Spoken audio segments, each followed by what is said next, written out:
សន្សំប្រាក់តាមមុខនៅក្នុងធនាគារគឺមិនទាន់គ្រប់គ្រាន់សម្រាប់ពួកយើងទាំងអស់គ្នាទេពួកយើងចង់បានដំណោះស្រាយនឹងការការពារហិរញ្ញវត្ថុឲ្យកាន់តែល្អប្រសើរជាងមុនធានារ៉ាប់រងគឺដូចជាថវិកាបំរុងទុកការពារយើងពីហានិភ័យផ្សេងៗដែលយើងអាចដឹងមកបាន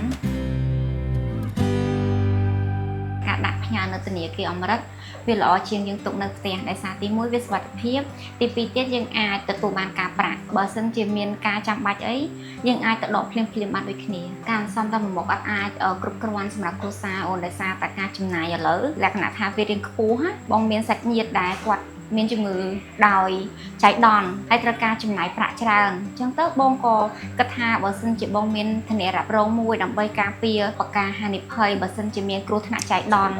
ដូចជាកាំងបេះដូងដាច់សរសៃឈាមខួរក្បាលឬក៏អីចឹងណាអូនវាងាយស្រួលក្នុងការដែលយើងអាចប្រើប្រាស់នៅពេលចាំបាច់ហើយក៏មិនឲ្យពិបាកដល់អ្នកផ្ទះដើម្បីស្វែងរកប្រាក់បន្ថែមព្យាបាលជំងឺយើងក្រុមហ៊ុនធានារ៉ាប់រង AAA គាត់មានដៃគូសហការច្រើនទូទាំងពិភពលោកជាពិសេសAA គាត់ sponsor ទៅលើក្លឹបបាល់ទាត់តាម social media ឃើញមានដំណោះស្រាយជូនអតិថិជនបើនិយាយពីការសម្រេចចិត្តទិញ AA ហ្នឹងអ្នកលក់ធានារ៉ាប់រង AA បានបញ្យល់បងច្បាស់ការបញ្យល់របស់គាត់គឺពិតជា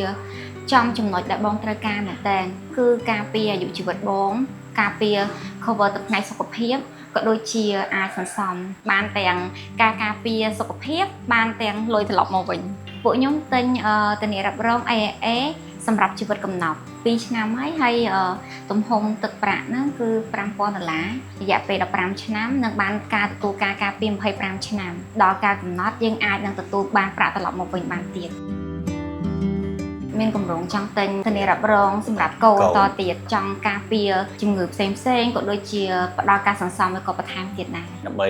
ឲ្យគាត់សិក្សាបាននៅសាលាល្អរៀនបានពងខ្ពស់ធានារ៉ាប់រងគឺដូចជាថវិកាបំរុងទុករបស់យើងអញ្ចឹងពេលដែលយើងមានជំងឺឈឺថ្កាត់ដែលមិនអាចដឹងមុនគឺវាជួយសម្រាប់បន្ទុកយើងបានច្រើនមែនទែនដូចដឹងហើយថា